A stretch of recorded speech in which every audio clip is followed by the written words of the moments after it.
Assalamu alaikum. You're watching Views and News and I'm Faisal Rehman live from our Islamabad studios. Today we'll be talking about this very important visit of the Prime Minister who is in Qatar as we speak, and interestingly Prime Minister Shehbaz Sharif is there on a 2-day official visit, and he's going to meet the major leadership. He's also accompanied by the senior members of the cabinet.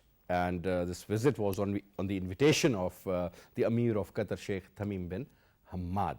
Now, since we all know that currently Pakistan is going through some severe economic crisis. Having said that, there was this demand from the IMF that Pakistan should be able to at least get some sort of a relief of around 4 billion in addition to what IMF is giving, and that should be in fact given to Pakistan through the friendly countries.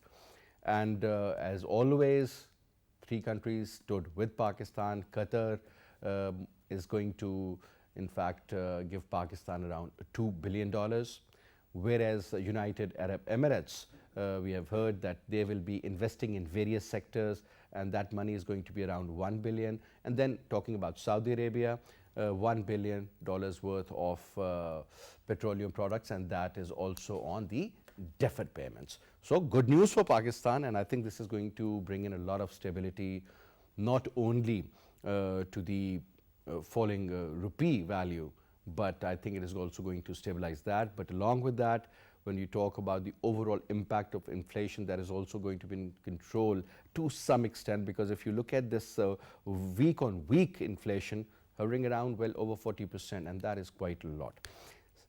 Second important factor is that when we talk about the overall economy of Pakistan, the State Bank of Pakistan has announced that they will keep the interest rate on 15%. There is no change.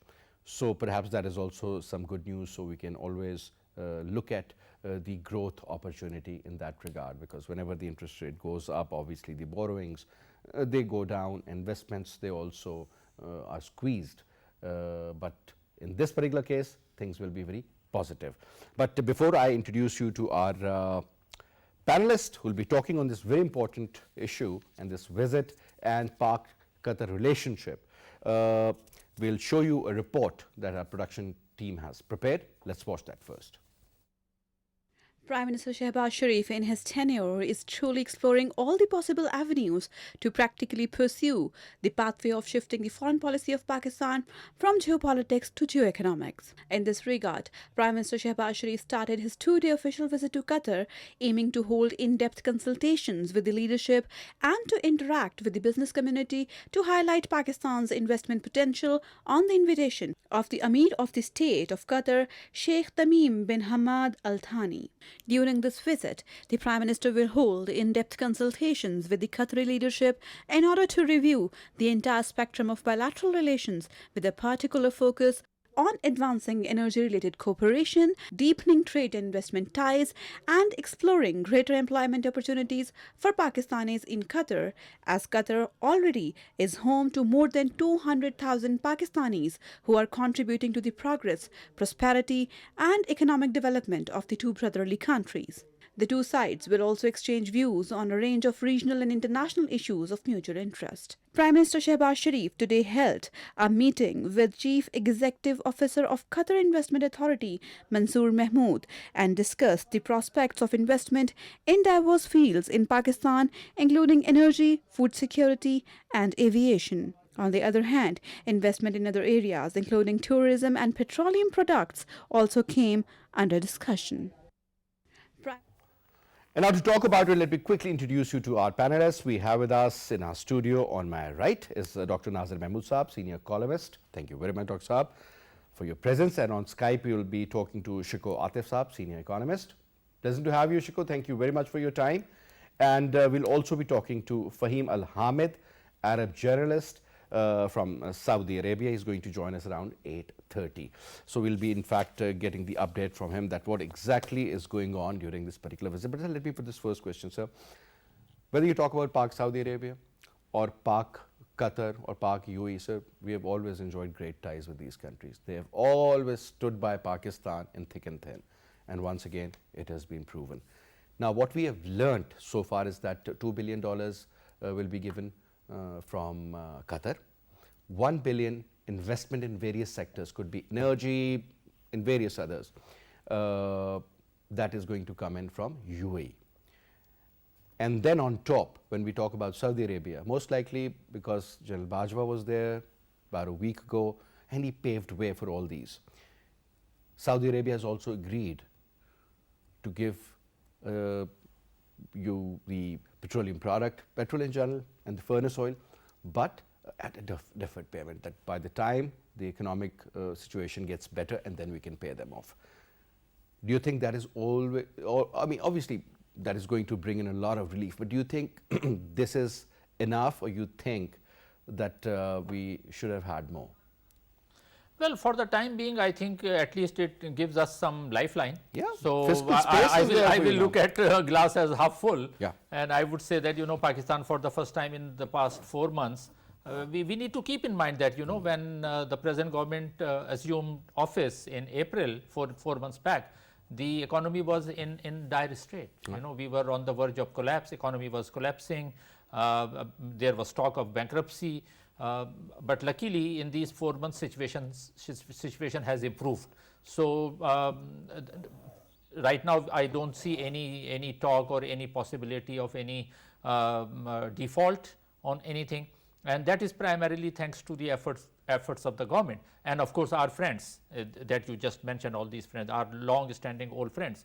So the credit primarily goes to the Prime Minister himself, who has tried to mend the damage that was done because of the previous incompetence and the way the foreign policy was handled. So now in the past 4 months, luckily we have had a very good team comprising Prime Minister Shehbaz Sharif himself, Finance Minister Miftah Ismail, Foreign Minister Bilawal Bhutto Zardari. So all, this is a very competent team that have worked very hard, and the fruit is now, ultimately we are going to get. But of course, this is a temporary relief. It is not a long-term solution, and I can foresee that temporarily when we get this $4 billion, and why it is going to provide a lot of breathing space also. Yes, but why we needed that? Because again, as you said, this is IMF's condition. Now IMF, when IMF gives money, IMF is not a charity organization. It is not a philanthropic organization. So whenever it's a financial institution. So when such financial institutions give you money, I mean, it's very easy to call them monsters. I don't think that IMF is a monster. Of if course you use that money wisely, do the proper reforms. Yes. What's so wrong with that? if they give you money, I think they have every right to ask you how are you going to spend it, where is you, what will be your monetary policy, how will you manage the balance of payment, how will you reduce trade deficit, current account, things like that. So that's what they do. They ask, and there were 2 primary conditions. One was reducing subsidy, which the present government was bound to do. On the petroleum products, basically? Not only on petroleum product, on other things also. So subsidies were reduced, which of course is not a good idea for public because inflation is high. It's not a politically correct decision, yes, but one has to. But there is no option. So government had to do that. Subsidies were reduced, and as a result we have high prices of electricity. Fuel prices have gone up, inflation is high. But hopefully when we get these $4 million, because that was the second condition, because IMF wanted some backup support. So these $4 billion that Pakistan was seeking, that is kind of a backup support that we will get from Qatar, from UAE. And mind you, ultimately that block, again, again the world is emerging as a bipolar world. So it's a very difficult right for Pakistan also to maintain a balance. So our primary partners are US, European Union, Saudi Arabia, UAE, Qatar. Having said that, we can also not anger China. So it's a very difficult ride, but hopefully Pakistan government will manage this crisis, and when this money comes, at least for the next 6 months, we will have a breathing space. But again, as I said, this is not a long-term solution. Pakistan needs to make some drastic other decisions. For example, too much reliance on fossil fuel needs to be changed. Absolutely. Alternative sources. Entire spectrum has to be reviewed. Yes, alternative sources of energy. Our energy mix needs primary. There you go. New energy mix is the need of the hour. That needs to be done. So unless our economy stands on solid footing, after 6 months again we will be begging and borrowing. So these 6 months are very crucial. These are very It very needs crucial. a lot of hard work, Temporarily, correct decision making, and the follow-up. yes, but for the time being, we must thank our friends, Qatar and Relief other for friends the who time have- being, relief sir. for the And time being. definitely this is also going to improve your international rating. Yes, That is also something very crucial, because when we talk about the negative rating and then B, or something of concern, obviously then when it appears on a piece of paper in black and white, that is not good news. But anyway, coming to you now, Shikoh, Atif Saab, couple of points here, sir. The Prime Minister today met the Qatar Investment Authority. Now, they were looking at various aspects and trying to explore various venues where they can invest money. 3 areas primarily they were really talking about: energy, number 1, trade, number 2, investment ties, number 3, and definitely a lot of people are working in Qatar who are from the Pakistani origin. A lot of people are lawyers there, bankers, and even workers. But sir, the most important factor is that the military or the Pakistan Army has been given this role to look after the security issues in Doha during the World Cup football. I think, isn't that a great honor? I mean, that Pakistan Army is going to be there to look after such a mega event. I think this event is going to be the most viewed, sir, if I'm not wrong, correct? Football is the most watched game. Your take, Shikoh? This is a huge point of honor, and the reason I like coming to your shows is because you always find the silver lining in the dark clouds. Absolutely, it is. This is the biggest event in the history of Qatar, and might never happen again. And they have handed the responsibility to us. It is a huge point of honor for us. And having lived in 4 continents of the world, I've spent some time in Doha. Our brothers in Qatar, they deal with us expatriates from Pakistan with such tremendous respect and love that, many other brotherly countries sort of can't match that. So it is an amazing opportunity. You're absolutely right. And I hope this leads to further economic, social, and political ties between us and Qatar. Because normally, I remember we always, now these days we talk about Dubai. There was a trend that everybody was looking for to go to Dubai to get a job. Prior to that, Dr. Saab, it was Muscat, if you remember, Oman. And now it is more about Qatar. And perhaps Manama in the coming days or coming years. What I'm saying is that Middle East is really developing, and they are showing their growth and the wonders they have achieved through either media, because I think Al Jazeera is one of the most viewed channel in the world. There is no doubt about it. And at par with any other bigger channel like BBC or CNN, they have a lot of weightage. And at the same time, having said that, sir, when we talk about the energy, I think energy, Qatar is lucky to have that kind of reserves of LNG. But since, sir, within the last 1 year, Shikoh, Atif, the LNG price, it has not doubled or tripled. It has gone up by 10 times.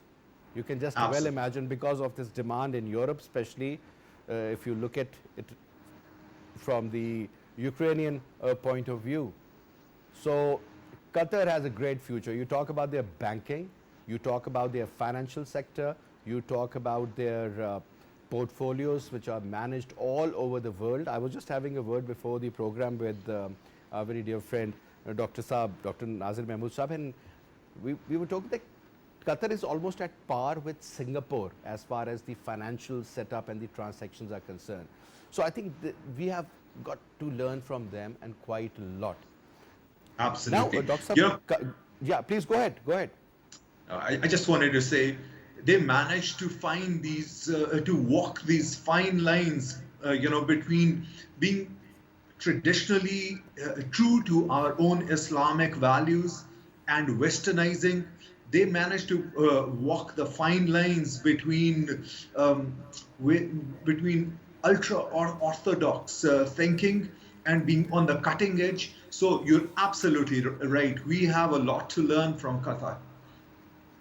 And if you give me a moment, I have some profound insight into the LNG situation whenever you want to talk a little bit about that. The only thing that I would point at this point in time is that maybe, you were talking about solutions earlier on. Maybe what they've done is they've kept our Islamic traditions in focus, and a lot of their economy is based on Islamic finance, and which is, maybe a route that we want to learn from them. Our traditions and our getting away from our tradition of savings towards this extra expenditure might also be one of the reasons for the place we find ourselves in. All right. Now, Dr. Saab, but he's raised a very important point. Islamic banking, mudarba wa sharaka, but a lot of people do not know beyond that. Now, Islamic banking, because we have got two banking systems in Pakistan. Islamic banking, Sharia banking as they call it, and the regular. Now, in this particular concept, sir, just imagine if this new concept, I'm just saying that, let's run it parallel. Like we have a Sharia code, we have a regular code. It depends on the kind of. Now over here, sir, when we hear that the Prime Minister is also engaging with Qatari and Pakistani business leaders, investors and entrepreneurs, obviously you're looking at, at them as somebody who's going to come into Pakistan. Investment will be made. For example, tourism. This is what I heard, that tourism is another very attractive area for most of these investors. Energy, for sure, it has always been, it is going to be always the most important factor, because population is growing, demand is growing, there's growth, you need it. But sir, LNG, total dependence on LNG. I remember there were a lot of, hue and cry last time when we dealt with Qatar regarding that. Looking at the trade between Qatar and India, it's going to be unbelievable, sir. Around $22 billion worth of LNG export to India from Qatar. Just imagine $22 billion, sir. Because they have a huge demand, and they are getting it from Iran, from Russia, you name it, and they're trying to stock up their energy. Now over here, sir, LNG setup was supposed to be built in Karachi, sir. The terminals and everything, we got to know that, wow, there's going to be a ship coming in, then there's going to be some sort of an automated system, and it is going to, just like a water tanker comes in your house, gives you the water and goes away. So a ship is going to come, deliver you the LNG and going to move. Where do we stand regarding that as that moment? So are we prepared enough that if we are looking forward to sort of cooperate in the energy sector? Well, 2 points, important points you have raised. One is their trade with India. So this is an important one. Why? Because it's not only Qatar with India. Look at Saudi trade with India, UAE trading with India. So, these countries have gone beyond a religious consideration. In UAE, they built one of the largest temples. Now, what was that? That was just a signal to the world that they are a more tolerant society. Tolerant and pretty secular. Yes, and that's where the world is heading, and that's where I think probably sooner or later we should also be moving. So if we have to, we don't have a choice. We have no choice, and if we are stuck with medieval thinking under whatever guise, under whatever traditions and values and all, sooner or later we need to realize that we need to move forward. We can't look back. Now this Islamic banking also, it's a very highly debatable question how different it is from Western model of banking. As far as I know, though I am not a banking expert, probably Atif Shikoh Saab will be better able to enlighten us, but in my opinion, the difference is not great. This is more of a nomenclature thing that is being used.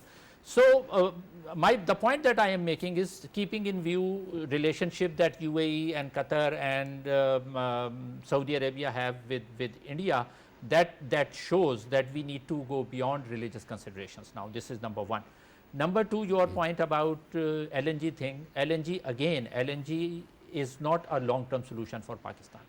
It can because that is not going to be. But sir, at the end of the day, sir, you don't have any gas, and it is going to take a lot of time to switch from one particular product to another. Like if you want to switch from fossil oil to coal, or from coal to, let's say, green energy, it is going to take time. You can't just do it like overnight. We cannot, and at the moment I was saying that. What about the? Is there any sort of work done regarding the LNG terminals?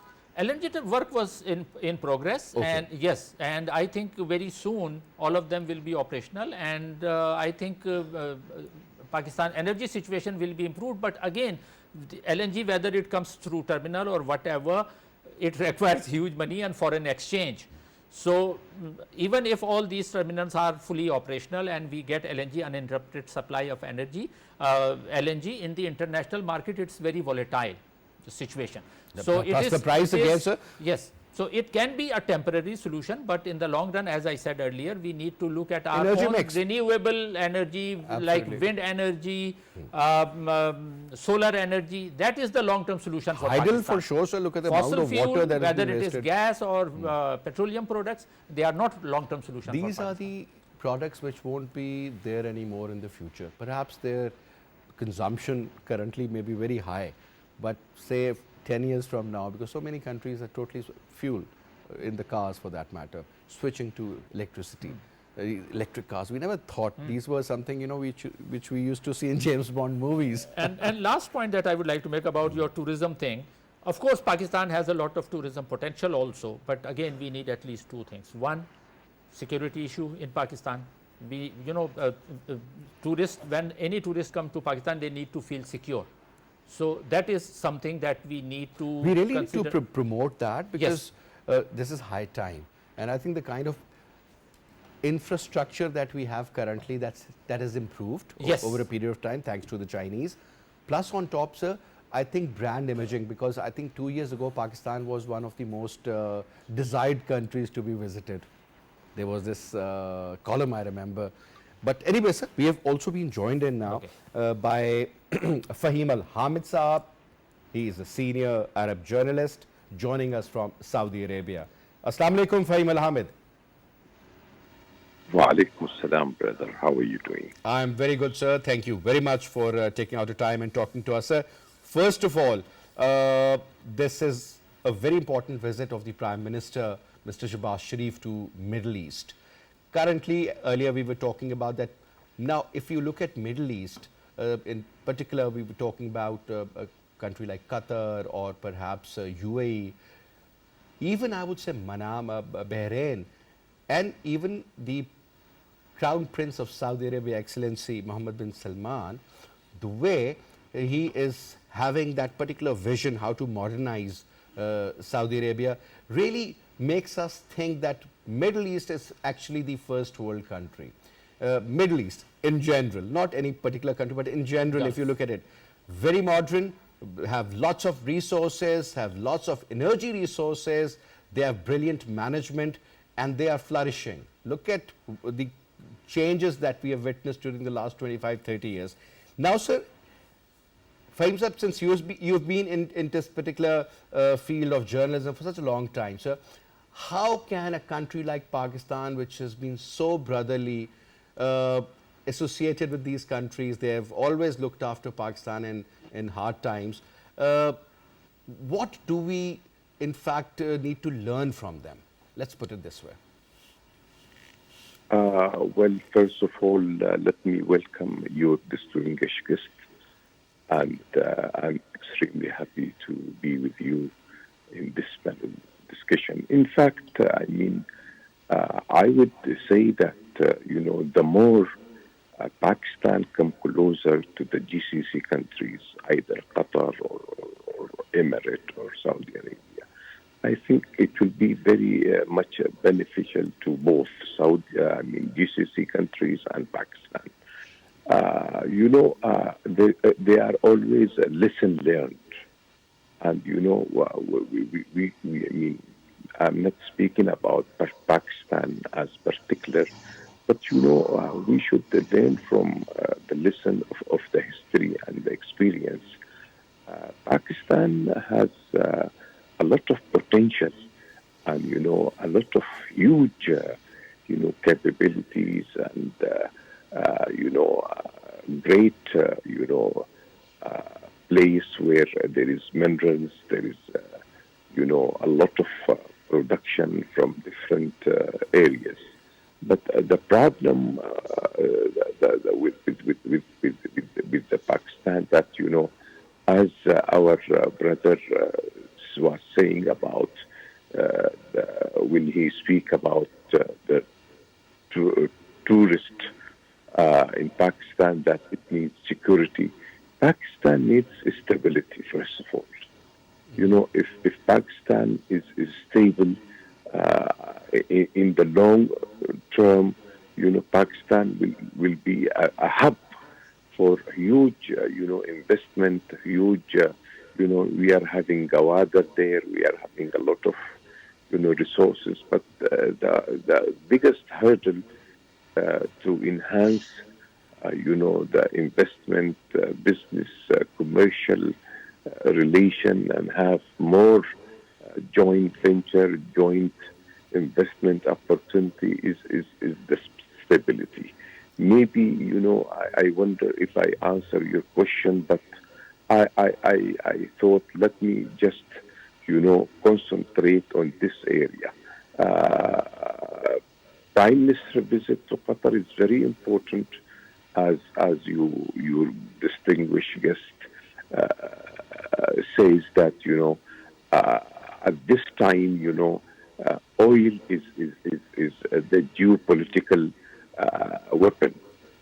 Energy, as and Pakistan has a lot of potential with Gawada on board that can make Pakistan flourishing. The more approach, the more closeness between Pakistan and GCC, it will definitely be of the interest of Pakistan. Putting into consideration, brother, another factor which, from my view, is very important, in the GCC, I think. All right. Now, let me quickly go to Shikoh Atif, and let me put this question to him. Now, Shikoh, you heard what the Prime Minister was saying, and interestingly, Prime Minister Shehbaz Sharif very categorically mentioned about three very important areas where he is seeking the Qatari investment. One area is agriculture, second is about the solar energy, and IT. And obviously, there are different areas, different, perhaps, I would say, mega projects where they can definitely bring in. Refinery is one very important fact. You talk about LNG terminals, you talk about so many other aspects. The way Qatar has, in fact, introduced themselves in the market as a brand, that's brilliant. Their airline industry, I think, is one of the best in the world, without any doubt. Shikoh, your take. Absolutely. So first of all, a word that I wanted to put in on the different strategy of Pakistan. And I think credit goes to our new foreign minister, how he's positioning us, Bilawal Bhutto, how he's positioning us with these various countries. Instead of going to beg for donations or just handouts, what we are now looking for is partnerships. And these three areas that you mentioned, agriculture, technology, and energy, these are the areas which are sort of on the cutting edge of any vibrant economy. as you very rightly mentioned, our tremendous growth in the sector, in the e-commerce sector. Uh, Growth itself is actually something that has actually led us to our present condition with high inflation. Because we went through 6% annual growth over the past couple of years. And our country, our economy, the way it's structured right now, when there is a couple of years of 6% growth, it leads to tremendous current account deficits, which then lead to the exchange rate pressures and devaluation of our currency. So this is all connected. This is all interconnected. So growth, current account deficits, pressure on the rupee. But you mentioned these three areas. The government of Pakistan I has think, done sir, real estate is another area where they are really seeking and looking forward to invest. Absolutely. And that also is such an amazing opportunity that we have in Pakistan right now. Another area which you touched upon before the break was our tremendous human resource contribution that we have tapped into, what Qatar has tapped into, but there is still a tremendous potential. We have our over 60% of our population is below 30 years of age. And the one thing that Qatar needs in tremendous quantities is effective human resource. Absolutely, absolutely. This is a very important point. I'll just refer, sir. I'll quote, in fact, because Senator Anwar Beg, he once told me, because he's into this business of man management and manpower, which is required abroad also, especially talking about Qatar. He said that there is a demand of 100,000 people. He told me about a year ago. But he said, I could not find properly qualified people for those jobs. Just imagine. And that 100,000 for you, look at the amount of remittances we can actually get.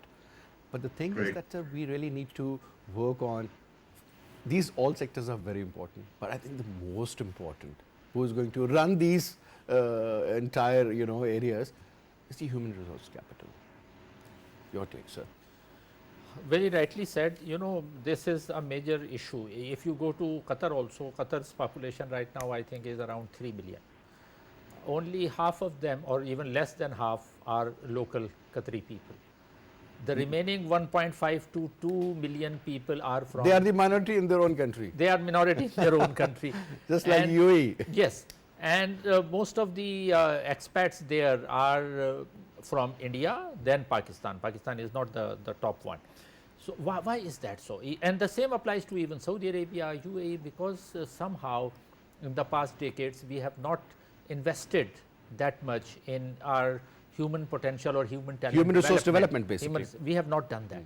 And again, Pakistan being the 5th largest country in the world and one of the largest youth bulge that any country could have, youth with full of potential and talent. But what they lack proper skills and proper education, technical training, that is not there. And it's unfortunate that, all successive governments have only talked about it. They have tried to create islands here and there. But on a mass scale, human resource development needed huge investment. So if Prime Minister is there, I think probably he forgot to talk about that. That is an area. He talked about IT. He talked about agriculture, and yes, one more thing. When we talk about agriculture, I think we also need investment in water management.